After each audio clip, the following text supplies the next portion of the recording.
Good morning to all of you present in this morning class. Yesterday we discussed chapter number 4, that was business services, and that chapter has finished by yesterday. And today we are going to start the new one chapter, that is chapter 5, emerging mode of businesses. कि आपके जो नए नए तरीके जो है business के आ रहे हैं उनके बारे में हमारे डिस्कस करेंगे। तो उससे पहले मैं थोड़ा जो पीछे वाला जो चैप्टर है उसके बारे में थोड़ी सी बातें बता दूं। तो आपने जो है बिजनेस सर्विसेज के बारे में जो बातें पढ़ी थी वो ये थे कि बिजनेस सर्विसेज जो हैं वो कितने प्रकार की आपकी थी। तो उसमें बिजनेस सर्विसेज जो आपकी इन्होंने बताई थी वो अगर आपको ध्यान हो तो उसके अंदर आपके जो बिजनेस सर्विसेज बताई थी वो आपकी इन्होंने बताई थी कि बिजनेस सर्विस, सोशल सर्विस और पर्सनल सर्विस। फिर आपके गुड मॉर्निंग बेटे, गुड मॉर्निंग। आपका जो है इसमें various categories of business services में banking, insurance, postal, telecom services, warehousing services and transportation, जिसमें आपके जो है पहले वाले जो सर्विसेज हैं बैंक सर्विस, इंश्योरेंस और पोस्टल एंड टेलीकॉम सर्विस, ये आपके सिलेबस में है, ये हमने डिस्कस किया था। तो यहाँ पर जो हम ये चैप्टर कल हम क्लोज कर चुके थे। आज आपके जो नया जो चैप्टर जो है वो हम शुरू कर रहे हैं, that is chapter number 5 and the name of the chapter is emerging mode of businesses. जो बिजनेसेस के जो नए जो कौन कौन से मोड आ रहे हैं आज के टाइम में, आप देख रहे हैं कि the time is changing and with the time being the technology is also changing and therefore the new business systems are coming day by day. तो आपके जो यहाँ पर जो सीबीएसई सिलेबस के अंदर कौन कौन से हैं वो आपका e business, concept, scope and benefit, e business,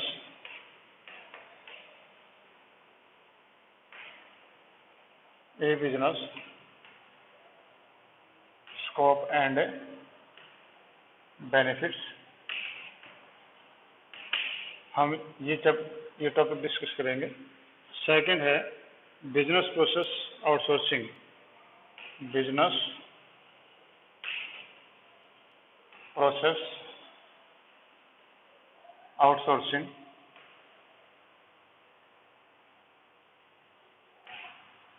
जिसे हम बीपीओ भी बोलते हैं, ये आपका बीपीओ, ठीक है, ये है। और इसका जो है कंसेप्ट एंड नीड, इसका बीपीओ का कंसेप्ट क्या है एंड उसकी नीड क्या है, ये जो हमें डिस्कस करेंगे, ठीक है। तो आपके सीबीएसई बोर्ड के सिलेबस में आपके ई बिजनेस से इसके स्कोप एंड बेनिफिट और बिजनेस से प्रोसेस से outsourcing BPO, concept and need, ये आपके सिलेबस में है। सबसे पहले लेते हैं कि इमर्जिंग मोड ऑफ बिजनेस है, इसका मीनिंग क्या है, यह introduction.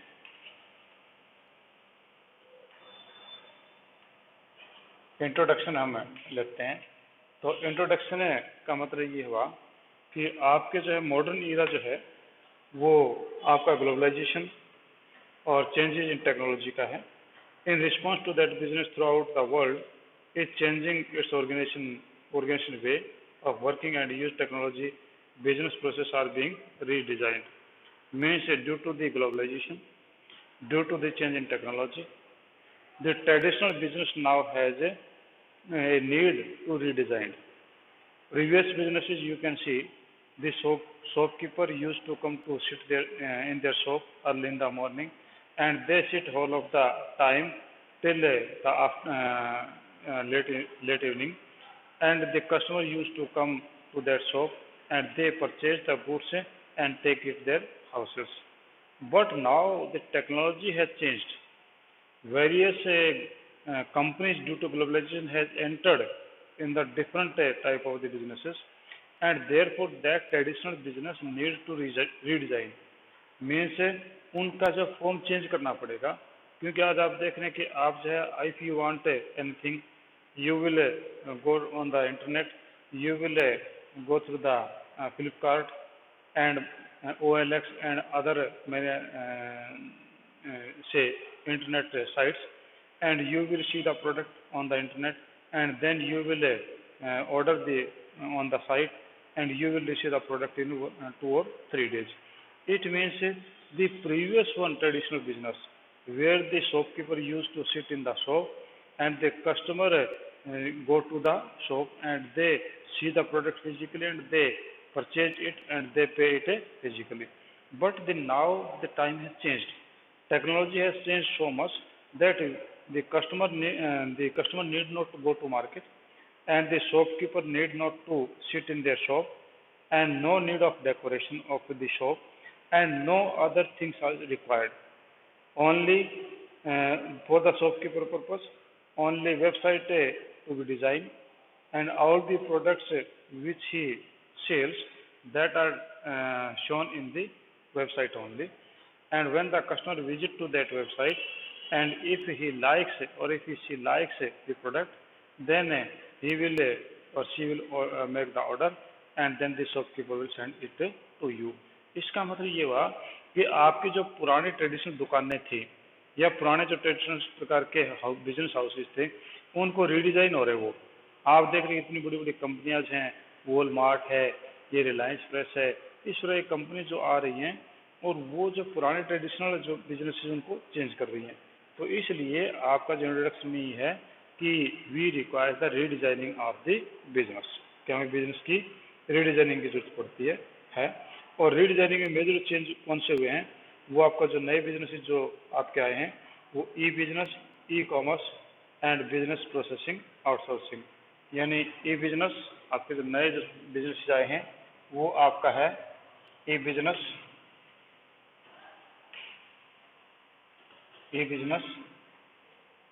E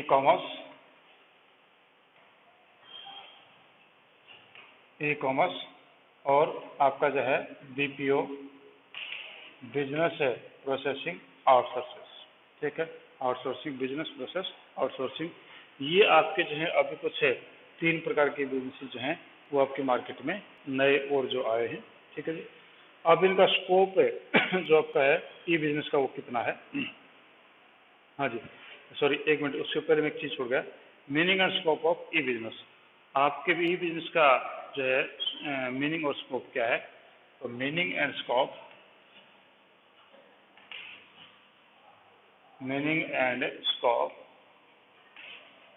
of E business in पहले बात तो ये कि ई बिजनेस का जो मीनिंग क्या है meaning of E business and scope of E business कि आपका ई बिजनेस का मीनिंग क्या है या और ई बिजनेस का स्कोप क्या हम ये बात करें अब पहले ई बिजनेस का मीनिंग क्या है ई बिजनेस का मतलब है carrying on business activities through the internet carrying on the business activity through internet तो आपके इंटरनेट के थ्रू आप कोई बिजनेस एक्टिविटी करते हैं वो आपका कहलाता है जी ई बिजनेस ठीक है वो आपका ई बिजनेस आपका कहलाएगा तो आपकी डेफिनेशन यही है कि carrying on the business activities through the internet business activity comprises of industry commerce and trade और बिजनेस एक्टिविटी के अंदर आपका इंडस्ट्री है कॉमर्स है ट्रेड है सारी चीज़ें आपके शामिल हो जाती हैं so e commerce mean conducting of industry trade and commerce activities through the commerce from not only the general internet facility but e-business but they prefer to have the private personal internet facility also अब वो कहते हैं कि आपका जो इसका scope इतना ज़्यादा बढ़ गया है यानी आपके जो ई बिजनेस का स्कोप इतना ज़्यादा बढ़ गया है कि the some of the businesses are not using the public internet they have created their own internet systems अब जैसे देखें बैंक है इट्स ओन इंटरनेट सिस्टम वो आपके इस जियो या दूसरे बड़े इंटरनेट के ऊपर डिपेंड नहीं करता है जब आप कभी जाएंगे बैंक में वो कहते हैं जी अभी जो है कनेक्टिविटी नहीं है अब आप कहें देखो जी मेरे फ़ोन में तो नेट में पूरा है कनेक्टिविटी है वो बोलते नहीं जी आप वाला नेट नहीं है हमारा तो स्पेशल नेट है means that has made only for the bank purposes only the bank industry the bank system has its own internet system तो वो अपना इंटरनेट सिस्टम है इसी प्रकार से many other companies have their own internet system means there is no problem of heavy burden और load on the internet तो हमारे जो स्पीड कम या ज़्यादा होती है तो वो हमारे पब्लिक लोड जो कम ज़्यादा हो जाता है और वो कंपनी जो हैं वो अपना खुद का इंटरनेट सिस्टम रखती हैं तो कहता है कि इसका स्कोप इतना है ई बिजनेस का कि कंपनीज ने अपना इंटरनेट सिस्टम ही अलग ले लिया है तो मीनिंग तो आपका था कि doing the business through the internet, that is called as e-business. Or scope, its scope is so much wider that the companies has their own internet system. ठीक है जी. अब इसके बाद में आप है कि इस बिजनेस में जो है कौन कौन सी चीज़ें हैं. तो आपका देखिए जैसे B2B यानी कौन कौन से बिजनेस आपके पास में है. तो पहला आपके ऐसे बिजनेस है जो हैं वो आपका है B2B. ठीक है. आपका पहला है ई बैंक ई कॉमर्स में B2B. अब B2B का मतलब टू का मतलब ये वाला टू है, पर यहाँ पर आजकल क्योंकि जिस प्रकार से बच्चे लोग भी यूज करते हैं तो वो इस प्रकार की चीज़ों को यूज करते हैं. तो फर्स्ट आपका B2B कॉमर्स. तो कहते हैं transaction take place between business unit known as B2B transactions. ठीक है. दिस ट्रांजेक्शन में इन्वॉल्व यानी B2B का मतलब हुआ कि business to business, business to business, business to business transaction that is called B2B commerce. ये आपका जो है B2B कॉमर्स आपका कहलाता है. ठीक है जी. अब इसमें आपका B2B बिजनेस टू बिजनेस में आपके कौन कौन से जो इसके अंदर आते हैं. तो इसमें जो ट्रांजेक्शन इन्वॉल्व होते हैं क्रिएशन ऑफ यूटिलिटीज. फर्स्ट आपके पास में है जो इसका स्कोप में आपका जो आते हैं नंबर 1 इसमें creation of utilities. Creation of utilities. ठीक है. यानी आपकी जो यूटिलिटीज है उनका क्रिएशन करना. आपका प्रोडक्ट कभी अपने आप नहीं बिकता है. A businessman has to create the utility of the product. Means a businessman has to tell the importance of the product कि आप कोई चीज़ को कैसे खरीदते हैं. When you watch the TV, ad is there, and in ad that suggests you that this product is meant for you. If you use this product, you will get the benefit. तो ये आपका कहलाता है creation of utilities. ठीक है. तो अभी जो है आपको बार बार जो है टूथपेस्ट का ऐड आता है. तो टूथपेस्ट के ऐड में बार बार बताते हैं कि अगर आप एक टूथपेस्ट करेंगे तो आपके दांतों में कीड़े नहीं लगेंगे, आपके दांतों में साफ सुथरे रहेंगे, आपके मुंह में बदबू नहीं आएगी. तो आपको इस बात का पहले पता नहीं था, पर अब उन्होंने बताया तो अब आपके पास जो है उसकी जरूरत महसूस हो गई. यानी उन लोगों ने यूटिलिटी क्रिएट कर दी कि आप किस चीज़ की जरूरत है. सेकंड है कोलैबोरेशंस. ये ए हो गया. अब बी कोलैबोरेशंस.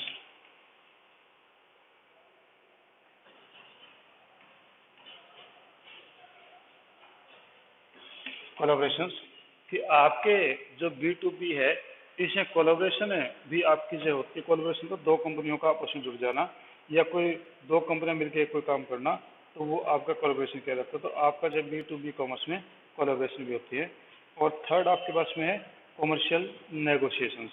ठीक है. कॉमर्शियल नेगोशिएशंस का मतलब होता है कि कोई व्यापारिक अगर कोई आपने बातचीत करनी है तो वो भी आपके जो है B2B में हो सकता है. ये होगा commercial negotiations.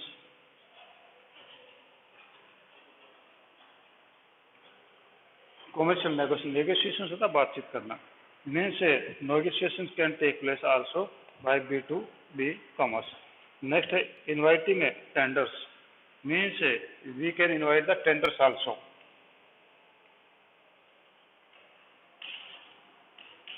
Inviting tenders. Tenders जो है उनको भी इनवाइट जो है B2B में किया जा सकता है. Means a company requires some outsource some other type of the help, they can make the tender on the net. It is also called as B2B commerce. Next है distribution of goods from manufacturer to various distributors. कि आपका जो next है जो आपके पास ई है वो आपके पास है distribution of goods.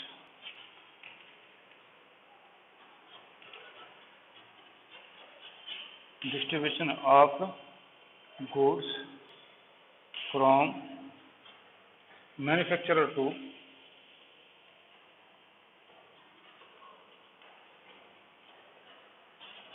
Manufacture to seller या डिस्ट्रीब्यूटर कहें टू सेलर, ठीक है।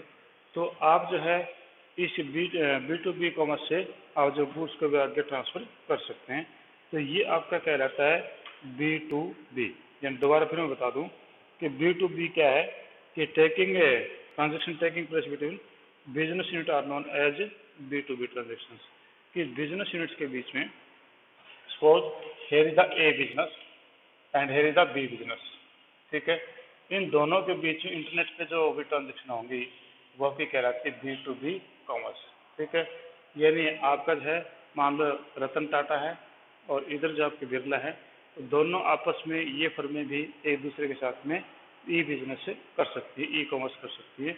तो इसमें कौन कौन सी होंगी, वो आपका creation of utilities, utility create एक दूसरे की जा सकती है, कोलैबोरेशन किए जा सकते हैं, कॉमर्शियल नेगोशिएशन हो सकती हैं, इनवाइटिंग टेंडर्स हो सकते हैं, distribution of goods from manufacturer to the sellers, ये भी आपके हो सकते हैं, ठीक है जी। तो ये आपका हुआ जी बी टू बी। नेक्स्ट आपका B to C. B to C का मतलब होता है कि जो बिटवीन बिजनेस टू कस्टमर आपका होता है वो क्या रहता है बी टू सी, ठीक है जी। तो नेक्स्ट हम करते हैं इसमें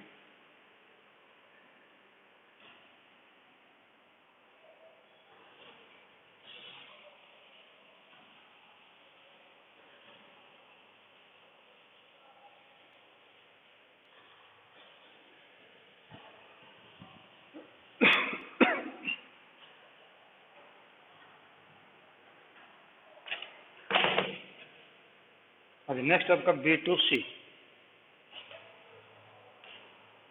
B to C can be for business, C for customer. Business to customer,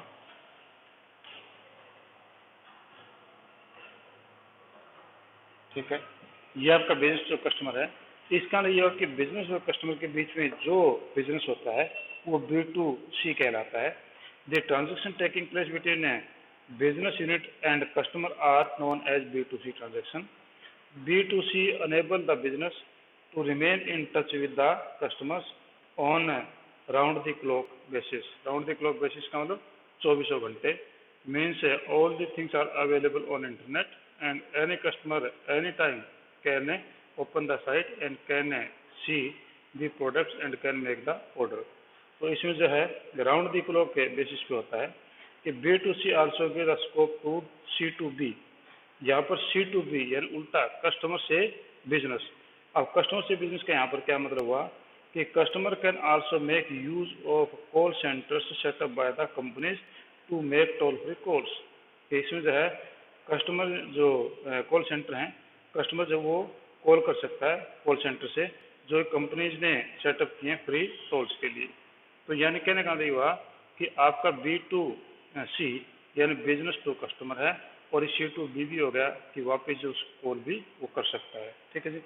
अब इसमें कौन कौन सी चीज़ें होंगी कि some promotion activities such use for music films to attract the customer are also used in B to C segment.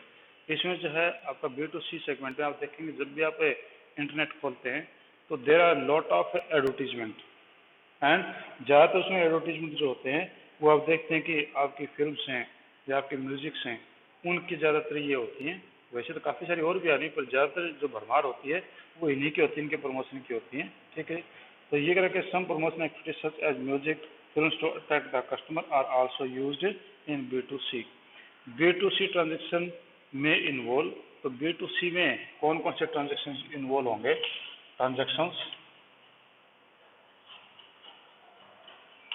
Transactions involve in B to C. B to C में कौन कौन से ट्रांजेक्शन इन्वॉल्व होंगे। तो पहला आपके पास में selling and distribution.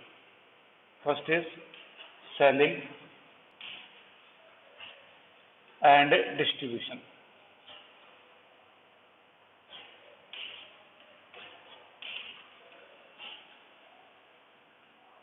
Selling and distribution यानी आप जो है यानी बिजनेस जो है अपने गुड्स को सेल कर सकता है उसके साथ साथ डिस्ट्रीब्यूट भी कर सकता है। Means there are some software, there are some pictures, there are some musical things, or there are any such type of the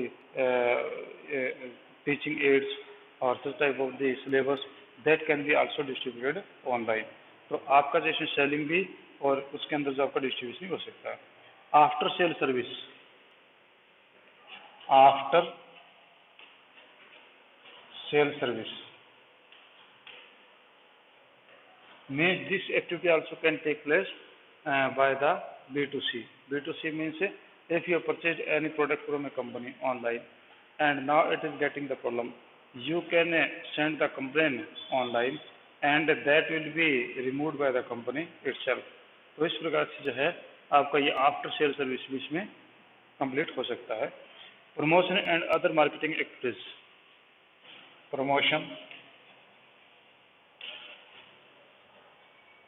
promotion and other marketing activities.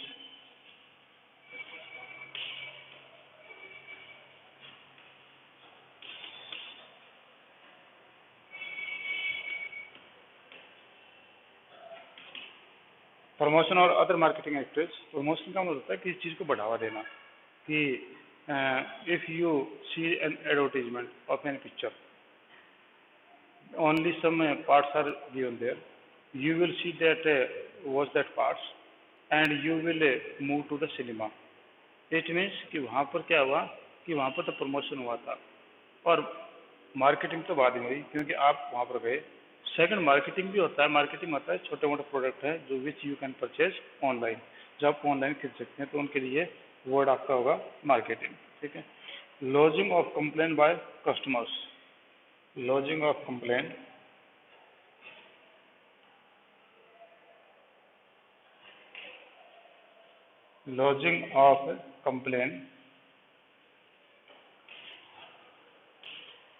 by customer. Customer के द्वारा complain launch करना, ये भी आपके B2C में आपका होता है कि कस्टमर की जो है कंप्लेन भी लॉन्च की जा सकती है कि अगर कोई प्रोडक्ट उसने खरीदा था और उस प्रोडक्ट में किसी प्रकार की दिक्कत आई तो वो भी जो है कंप्लेन इसके अंदर लॉन्च की जा सकती है. ठीक है जी. तो हमने अभी जो किया था उसमें देखो कि आपके जो ई बिजनेस मोड है थोड़ा सा अजीब सा लगेगा आपको स्टार्टिंग में, तो बाद में आप देखेंगे it is very easy chapter. ठीक है. तो आपका इमर्जिंग मोड ऑफ बिजनेस में आपके जो है इंट्रोडक्शन में जो मैंने बताया था, इंट्रोडक्शन में था कि आपका मॉडर्न ईरा जो है that leads to globalisation and that leaded by the technology changes and therefore the business also require to redesign itself. क्योंकि पुराने वाले बिजनेस जो हैं अब उनको काफ़ी प्रॉब्लम स्टार्ट हो गई है. अब इसमें जो आपका मीनिंग क्या था ये बिजनेस का, तो carrying on the business activities through the internet, ये आपका ई बिजनेस कहलाया था. ठीक है जी. अब इसमें जो है आपके इंडस्ट्री, कॉमर्स और ट्रेड सारी चीज़ इसमें शामिल होती हैं. ठीक है जी. अब आपका scope of business, E business के स्कोप कहाँ कहाँ हैं, तो ई बिजनेस के स्कोप अपने दो पढ़े, एक तो B2B और एक B2C. तो B2B में तो आपके पास में थे कि बिजनेस टू बिजनेस, यानी एक बिजनेस और दूसरे बिजनेस के बीच में जो ट्रांजेक्शन होते हैं वो आपका B2B कहलाते हैं. तो इसमें आपका क्रिएशन ऑफ यूटिलिटीज, फिर उसके बाद में था कोलैबोरेशंस, उसके बाद में था कॉमर्शियल नेगोशिएशंस और उसके बाद में आपका था इनवाइटिंग टेंडर्स और फिफ्थ आपका था distribution of good from manufacture to the various distributors और सेलर्स. ये मैंने बताया था आपको. नेक्स्ट आपका जो है स्कोप इसका था B2C, we have earlier discussed it. तो B2C में क्या होता है कि ट्रांजैक्शन है इन्वॉल्व इन B2C, तो आपके जो है बिजनेस और कस्टमर के बीच में कौन कौन सी ट्रांजैक्शन वो आपकी इन्वॉल्व हो सकती हैं. तो पहला आपके है selling and distribution, means goods can be sold and can be the distribution by e-commerce. Second, after sale service means if the product has sold out and then if any problem is there, then after sale services can be provided through the internet. Promotion and other marketing activities means you can make the promotion of your product or you can make the marketing of your product also on the e-business. And next is lodging of complaint by the customers, means customer can lodge the complaint if there is any complaint regarding any type of the product, then it can be lodged by the customer for the complain. Next आपके पास next and last है, वो आपके पास है intra B commerce. Next आपके पास में है intra B commerce. Intra word है, तो इंट्रा वर्ड तो अपने अकाउंट्स में सुना था। We were discussing intra B transactions yesterday, day before yesterday. We are doing the GST chapter. In that intra B intra firm was available. तो यहाँ पर इंट्रा बी कॉमर्स वो क्या है? इंट्रा बी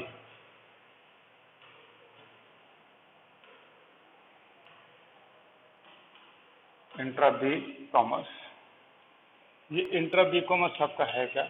इंट्रा का मतलब अंदर ही अंदर, means A business itself using the E businesses by its customer, by its shareholders और by its units, means between the units, कि आपकी एक जो है बिजनेस यूनिट काफ़ी ज़्यादा हो सकती है कि बिजनेस की, तो उनके अंदर जैसे मैन्युफैक्चरिंग का हो गया, आपका मार्केटिंग का हो गया, आपका जो है एडवर्टीजमेंट का हो गया, फाइनेंस का हो गया, तो इन सभी के अंदर जो क्विक है आप जो एक दूसरे से कॉन्टेक्ट करने के लिए आप इस प्रकार के बिजनेस का यूज करते हैं, तो ये आपका कहलाता है इंट्रा बी कॉमर्स। ये इंट्रा बी कॉमर्स आपकी कहलाती है।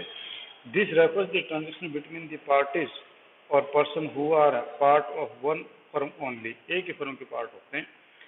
It is the transaction which the firm, that is why it is called intra firm. Generally a firm has deal with the supplier, customer, employees.